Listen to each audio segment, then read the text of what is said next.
నమస్తే భారత్ టుడే ప్రేక్షకులకు Sankranti శుభాకాంక్షలతో clear cut with రాకకు స్వాగతం.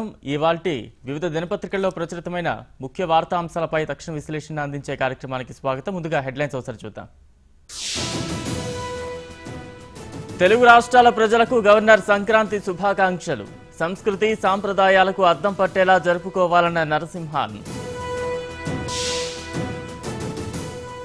నారావారిపల్లెలో సంక్రాంతి సంబరాలు. కుటుంబ సభ్యులతో పండుగ జరుపుకుంటున్న సీఎం చంద్రబాబు.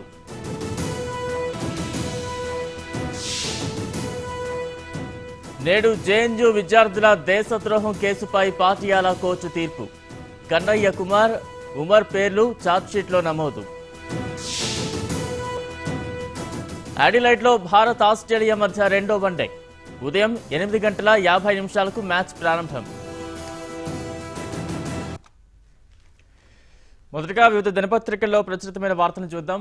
ఈనాడు పత్రిక విషయానికి వస్తే ముందు 8 మందే అంటూ కూడా ఒక వార్తను మనం కేసీఆర్కి సంబంధించిన వార్తను చూడొచ్చు. జాబితాను సిద్ధం చేసుకున్న సీఎం కేసీఆర్, సభాపతి తేలితేనే మంత్రివర్గంపై పూర్తి స్పష్టత అంటూ కూడా మంత్రివర్గ విస్తరణకు సంబంధించిన ఒక ముఖ్య అంశాన్ని దాదాపు అన్ని పత్రికల్లో కూడా బ్యానర్ ఐటమ్గా ఇవ్వడం జరుగుతోంది.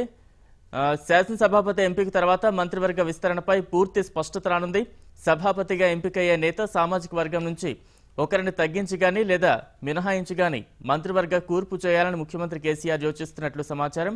సభాపతిగా పోచారం శ్రీనివాసరెడ్డి ఎంపికైతే మంత్రివర్గంలో ఆ సామాజిక వర్గం నుంచి ఒక అభ్యర్థి తగ్గే వీలుంది అంటూ కూడా ఈ అంశాన్ని మనం చూడొచ్చు. అలాగే దాని పక్కన కోటా షురు, పేదలకు 10% రిజర్వేషన్లపై కేంద్రం గెజెట్ నోటిఫికేషన్ అంటూ కూడా ఇదొక శుభవార్తనే చెప్పాలి. పేదలకు ప్రభుత్వ ఉద్యోగాలు, విద్యా సంస్థల్లో జనరల్ కేటగిరీలో కల్పించిన 10% కోటా రిజర్వేషన్ అమల్లోకి వచ్చింది. దీనిపై సోమవారం కేంద్ర ప్రభుత్వం నోటిఫికేషన్ జారీ చేసింది అంటూ కూడా ఈ అంశాన్ని మనం చూడొచ్చు. ఇక అలాగే దాని పక్కకు వస్తే నమస్తే తెలంగాణ పత్రిక విషయానికి వస్తే కేసీఆర్ఏ సీనియర్ 7 టర్ముల ఎమ్మెల్యేగా రికార్డు అంటూ కూడా నమస్తే తెలంగాణలో ఈ వార్తను మనం ప్రధాన వార్తగా చూడొచ్చు. 23 మంది కొత్తవారు, 76 మంది పాతవారు అంటూ కూడా అంటే మొన్నటి శాసనసభ ఎన్నికల్లో ఎన్నికైన అభ్యర్థుల్లో మొత్తంగా 23 మంది కొత్తవారు శాసనసభలో అడుగు పెడుతున్న పరిస్థితి, 76 మంది పాతవారు అంటూ కూడా ఈ కథనాన్ని చూడొచ్చు. ఇతర సభల నుంచి వచ్చిన వారు 4 కొరువు తీరనున్న తెలంగాణ 2వ అసెంబ్లీ రేపు ప్రొటెం స్పీకర్ ప్రమాణం, గురువారం ఎమ్మెల్యేల ప్రమాణ స్వీకారం, స్పీకర్ ఎన్నికకు నోటిఫికేషన్ జారీ అంటూ కూడా ఈ అంశాన్ని చూడొచ్చు. ఇంకోవైపు చూస్తే రోడ్లు కనిపించాయంటూ కూడా ఒక ఆసక్తికర అంశాన్ని చూడొచ్చు. సంక్రాంతి పండుగ సందర్భంగా ప్రజలు సొంతూర్లకు వెళ్లడంతో హైదరాబాద్ రోడ్లన్నీ కూడా బోసిపోయాయి అంటూ కూడా ఆ వార్తకు సంబంధించిన చిత్రం కూడా నమస్తే తెలంగాణలో మనం చూడొచ్చు. ఇక కిందకు వస్తే టీవీ వీక్షకులకు బంపర్ ఆఫర్, నెలకు 153 రూపాయలకు 100 ఛానళ్లు అంటూ కూడా ఈ కథనాన్ని చూడొచ్చు. ఒక ఛానల్ గరిష్ట ధర నెలకు 19గా నిర్ణయం. బొనాన్జా ప్రకటించిన ట్రాయ్ ఫిబ్రవరి 1 నుంచి కొత్త విధానం అమల్లోకి రానుంది అంటూ కూడా ఈ అంశాన్ని మనం చూడొచ్చు. కెలైకి ఎందుకు వస్తే పల్లెల్లో కొత్త చరిత్ర, సర్కారు సంస్కరణలతో పంచాయతీల్లో ఏకగ్రీవాల జోరు అంటూ కూడా ఈ కథనాన్ని చూడొచ్చు. గ్రామస్తులను ఏకం చేస్తున్న కొత్త చట్టం, తొలి ఏడాది పంచాయతీలకు భారీగా నిధులు, ఏకగ్రీవ గ్రామాలకు 2 అంటూ కూడా ఈ కథనాన్ని మనం నమస్తే తెలంగాణలో చూడొచ్చు. ఇక సాక్ష్య పత్రిక విషయానికి వస్తే జేఎన్యూ కేసులో ఛార్జ్షీట్, 3 ఏళ్ల తర్వాత దాఖలు చేసిన ఢిల్లీ పోలీసులు, కన్నయ్య కుమార్ తదితరులపై దేశద్రోహ ఆరోపణలు అంటూ కూడా ఈ కథనాన్ని మనం చూడొచ్చు. లోక్సభ ఎన్నికల దృష్టితోనే ఈ కేసులో 3 ఏళ్ల తర్వాత పోలీసులు ఇప్పుడు ఛార్జ్షీట్ వేయడం ఖచ్చితంగా రాజకీయ ప్రేరణతో కూడుకున్నదే అంటూ కూడా ఈ అంశాన్ని మనం చూడొచ్చు. మరోవైపు ఎందుకింత దిగజారుడు రాజకీయాలు, వైఎస్ఆర్ కుమార్తె ఏపీ ప్రతిపక్ష నేత జగన్ సోదరి షర్మిల ఆవేదన అంటూ కూడా ఈ అంశాన్ని చూడొచ్చు. నాపై చేస్తున్న పైశాచిక ప్రచారాన్ని ఆపండి.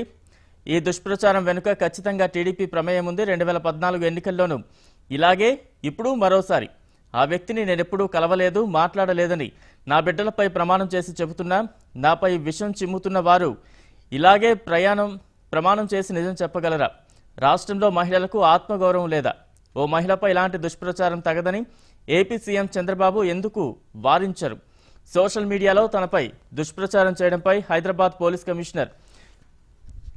కమిషనర్ను షర్మిల కలిసి ఫిర్యాదు చేసిన పరిస్థితి.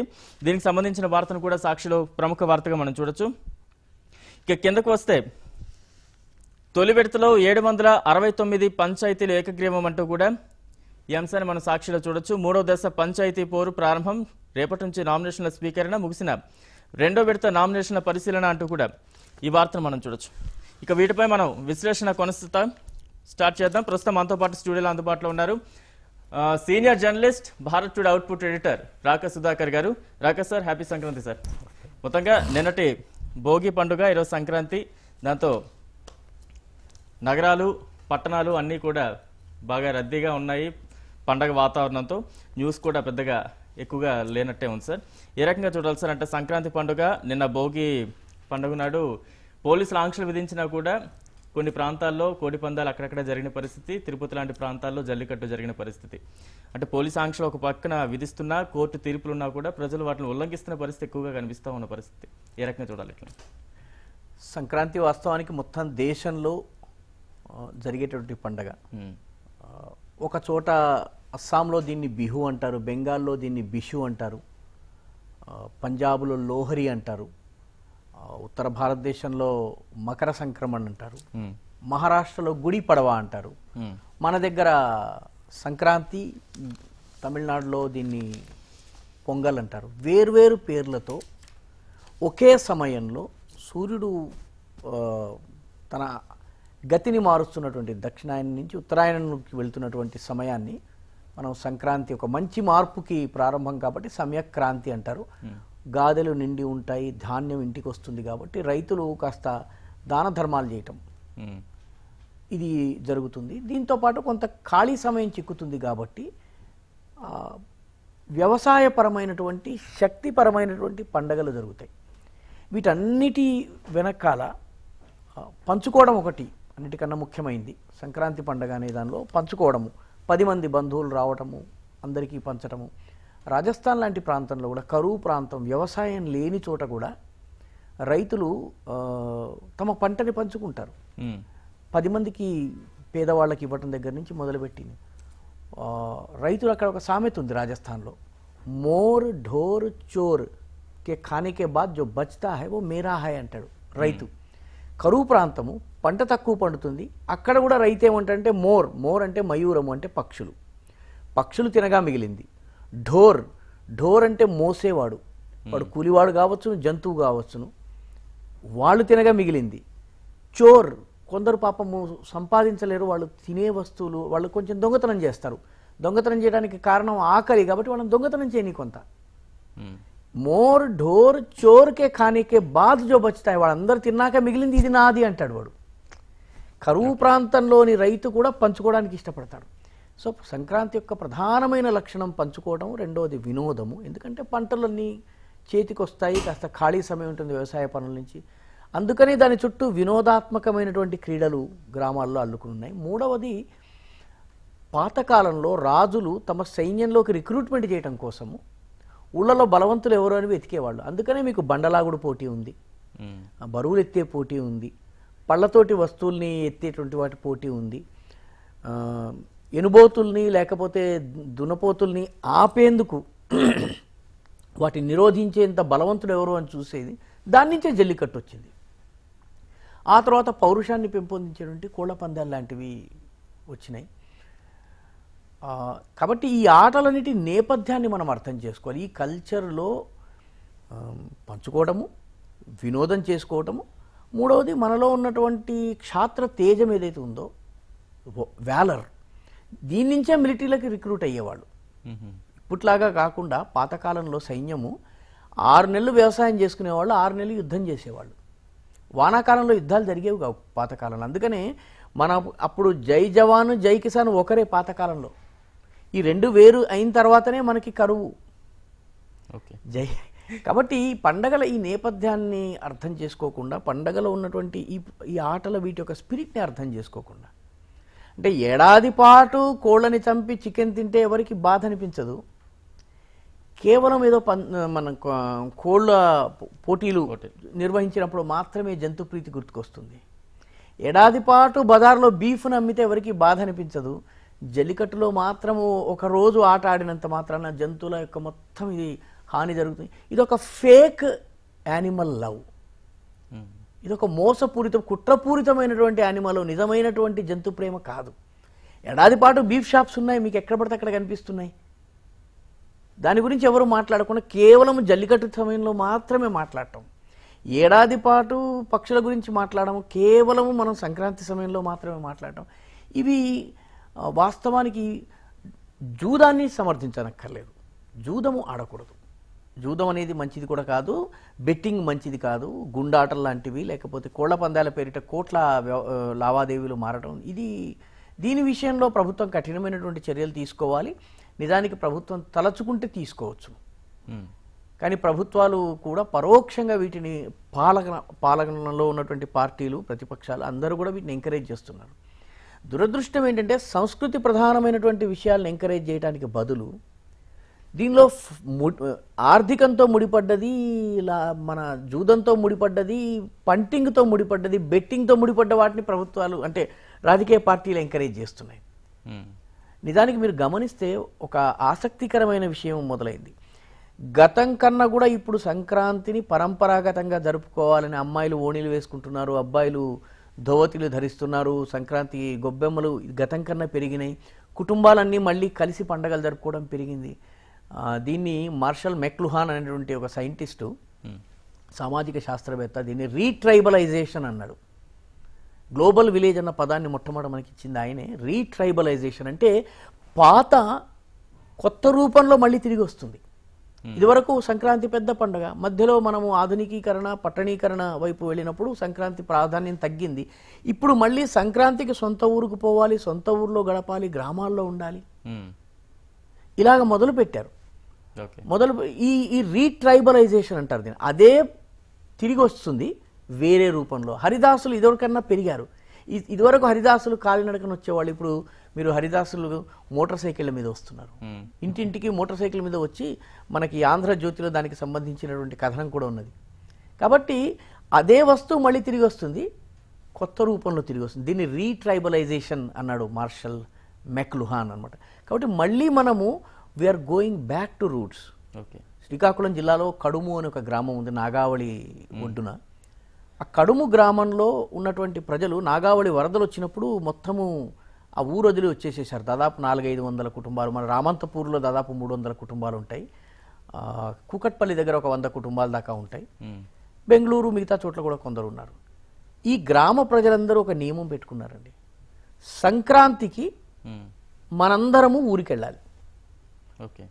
ఆ కడుము గ్రామానికి చెందినటువంటి 300-400 కుటుంబాలు సంక్రాంతికి తప్పనిసరిగా ఊరికి వెళ్తాయి. ఊర్లో దేవుడికి పూజలు చేసుకుంటాయి, సంబరాలు జరుపుకుంటాయి, జాతర చేసుకుంటాయి, మళ్ళీ తిరిగి వచ్చేస్తారనమాట. కాబట్టి మళ్ళీ అదే పరంపర మనకి తిరిగి వస్తుంది.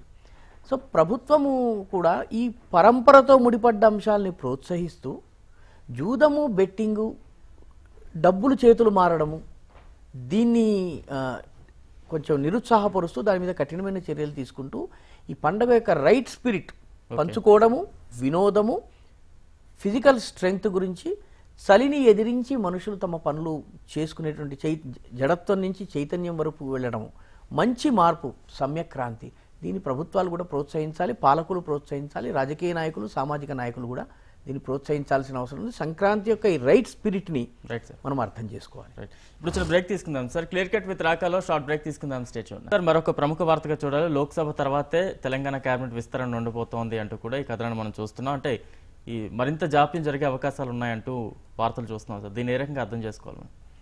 అదే కనుక నిజమైతే అదొక ప్రపంచ రికార్డు అవుతుందేమో బహుశా. ఎందుకంటే ప్రభుత్వం ఏర్పడిన తరువాత మంత్రివర్గం లేకుండా, క్యాబినెట్ లేకుండా ఇంతకాలము ఉన్నటువంటి మరో ఉదాహరణ మనకు కనపడటం, ఒకవేళ కనుక అది నిజమైతే. ఎందుకంటే దీనికి అఫీషియల్ కన్ఫర్మేషన్ ఏం లేదు, అదొక కథనం మాత్రమే.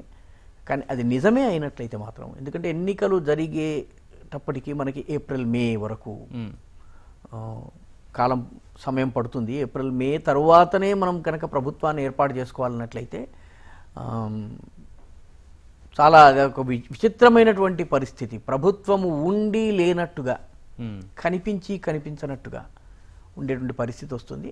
మౌలికంగా ఒక కారణం చెప్తున్నారు. ఆ కారణం ఏంటంటే వివిధ శాఖల రీస్ట్రక్చరింగ్, దగ్గరగా ఉన్నటువంటి శాఖల యొక్క మిక్సింగ్, కలపటం, వాటిని దగ్గరకు చేర్చటము, మర్జింగ్ ఆఫ్ డిఫరెంట్ డిపార్ట్మెంట్స్, ఇది చేయాలంటున్నారు. ఆ రకంగా గనక జరిగినట్లయితే అడ్మినిస్ట్రేషన్కి పరమైనటువంటి సౌలభ్యం దృష్ట్యా గనక జరిగినట్లయితే మంచిదే. కానీ దానికి కూడా ఇంత ఆలస్యం జరగకూడదు. ఎందుకంటే 4 నెలలు 5 నెలల పాటు దాదాపు ప్రభుత్వం అనేది లేకుండా అడ్హాక్ పద్ధతిలో పనులు జరగడం అనేది కొంత ఆందోళన కలిగించేటటువంటి విషయము. ఎందుకంటే ప్రభుత్వాలు మనం ఎన్నుకునేదే మన కోసం పనిచేసేందుకు. వివిధ శాఖలు వివిధ విభాగాలు పనిచేయాలన్నట్లయితే వాటికి మంత్రులు కావాలి. కాబట్టి నిర్ణయాలు తీసుకునేందుకు కావాలి. లేకపోతే చెల్లనేదో బాలకిషన్ ఏది ఉందో అది నడుస్తూ ఉంటుంది. సో ఇది సరైనటువంటి వ్యవస్థ కాదు, ఇది సరైన పద్ధతి కూడా కాదు. అంటే అబ్సల్యూట్ పవర్ ఉంటే ఏ రకంగా ఉంటుందంటానికి ఇది ఒక ఉదాహరణ అనమాట. Absolute power corrupts and absolute power corrupts absolutely అంటారు ఇంగ్లీష్లో. అలాగా what ever decision I take is okay, నా ఇష్టం, నాకు పూర్తి మెజారిటీ ఉంది. ఇది ఒకటి. రెండవది, మౌలికంగా ఇవన్నీ కూడా ఆలస్యం చేయడానికి ఒక ప్రధానమైన కారణము రీస్ట్రక్చరింగ్ అని చెబుతున్నప్పటికీ రాష్ట్ర ఆర్థిక వ్యవస్థ, ఆర్థిక పరిస్థితి చాలా భయంకరంగా ఉంది, దారుణంగా ఉంది. ఈ విషయాన్ని ప్రభుత్వము ప్రజలకు చెప్పడం లేదు. రైతు బంధు అమలు చేయడం కోసము రుణం అడిగేందుకు ప్రభుత్వం ప్రయత్నం చేస్తోంది. ఉద్యోగులకు పీపీఎఫ్ గ్రాట్యుయిటీలు చెల్లించడం కోసము ఈరోజు ప్రభుత్వం దగ్గర డబ్బు లేదు. వీళ్ళు చేసినటువంటి వాగ్దానాలు, అడ్డు అదుపు లేనటువంటి వాగ్దానాల వల్ల ఆర్థిక వ్యవస్థ కుప్పకూలిపోయింది. దాదాపుగా సర్ప్లస్ స్టేట్ నుంచి ఈరోజు మనము డెఫిసిట్ స్టేజ్కి వచ్చాము. సో ఎన్నికల్లో వాగ్దానాలు చేసి ఉండవచ్చును, అనేక పేర్లతో ప్రజల ఖాతాల్లోకి డబ్బులు వెళ్ళి ఉండవచ్చును. చూసేందుకు లీగల్గా కనిపించే పద్ధతుల్లో ప్రభుత్వ డబ్బు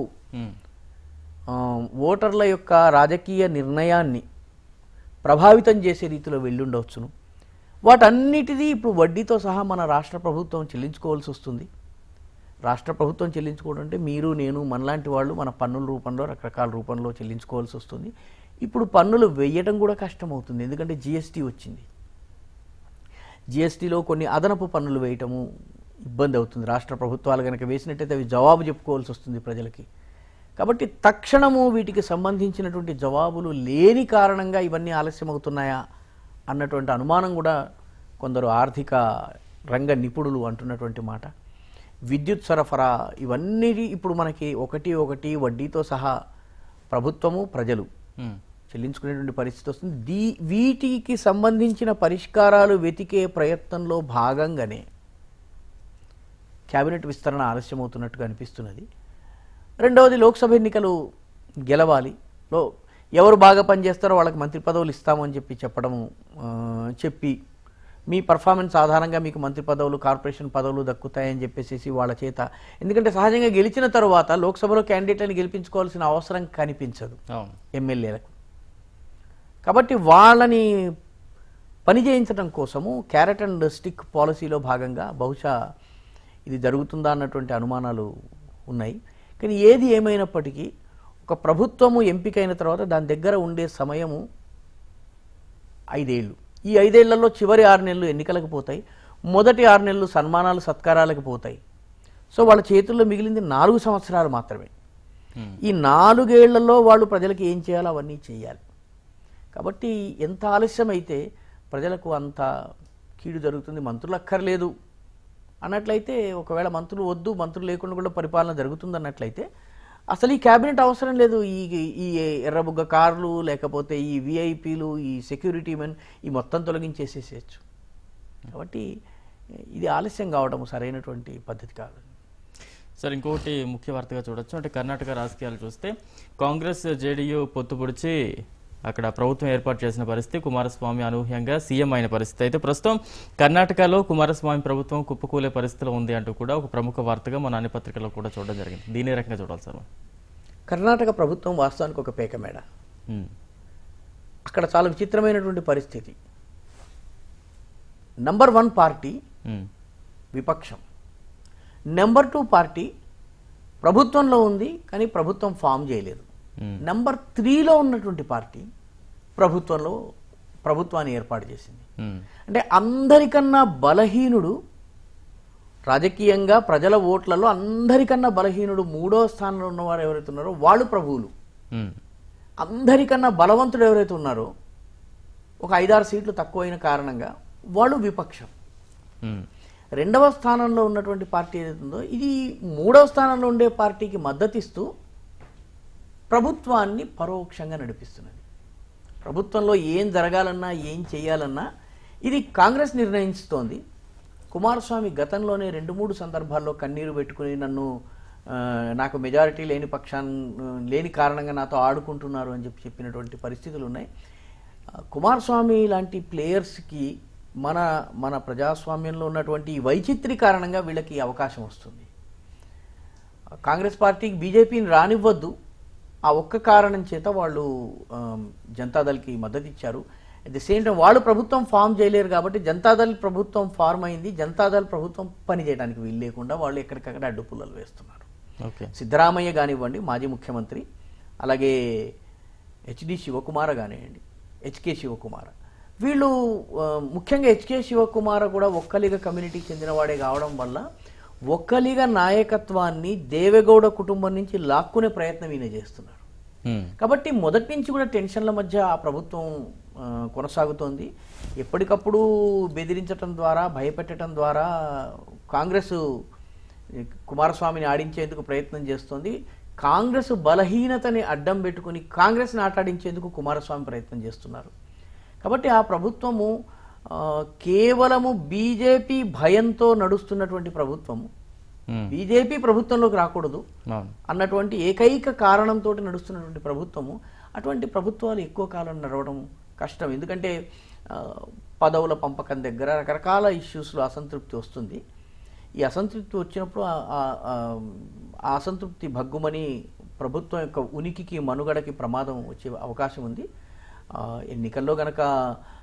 అయితే గతంలో యడియూరప్ప ముఖ్యమంత్రిగా ఉన్నప్పుడు ఈ రకంగా పార్టీ మారి వచ్చినటువంటి ఎమ్మెల్యేలను రాజీనామా చేయించి మళ్ళీ ప్రజల సమర్థనను పొంది వాళ్ళు తన వైపు వచ్చేలాగా చేశారు. ఆపరేషన్ ఆకర్షలో దేశవ్యాప్తంగా ఇప్పుడు మన ఆంధ్రప్రదేశ్లో కానీ, తెలంగాణలో కానీ, మిగతా రాష్ట్రాల్లో కానీ పార్టీలు మారినటువంటి వ్యక్తులు 5 ఏళ్ళు 4 ఏళ్ల పాటు స్పీకర్ నిర్ణయం తీసుకోకుండా వాళ్ళని అలా ఉంచేస్తున్నారు.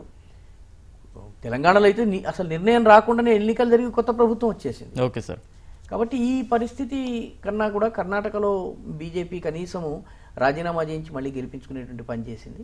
ఈసారి ఒకవేళ అదే గనక జరిగితే బీజేపీ రాజీనామా చేయిస్తుందా లేదా అన్నది కూడా మనము చూడాల్సిన అవసరం ఉంది. ఆ ఎన్నికలు లోక్సభతో పాటు జరుగుతాయి, ఎలా జరుగుతాయి అన్నది. ఒకవేళ కనుక బీజేపీకి మరొక 10 సీట్లు అవసరమవుతాయి, 10-12 సీట్లు అవసరమవుతాయి.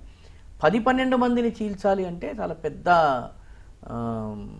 ప్రక్రియ. అది అంత సులువుగా అవుతుందని నేను అనుకోను. కానీ ఈ కాంగ్రెస్ జనతాదళ్ ఏదో రకంగా ప్యాచప్ అయి ఎన్నికల దాకా కూడా కలిసి ఉంటాయని మనం అనుకోవచ్చునండి. రైట్ సార్, ప్రముఖ వార్తలపై మీ విశ్లేషణ తెలియజేసినందుకు. ఇది ఇవాల్టి క్లియర్ కట్ విత్ రాక. చూస్తూనే ఉండండి భారత్ టుడే, దేశం కోసం ధర్మం.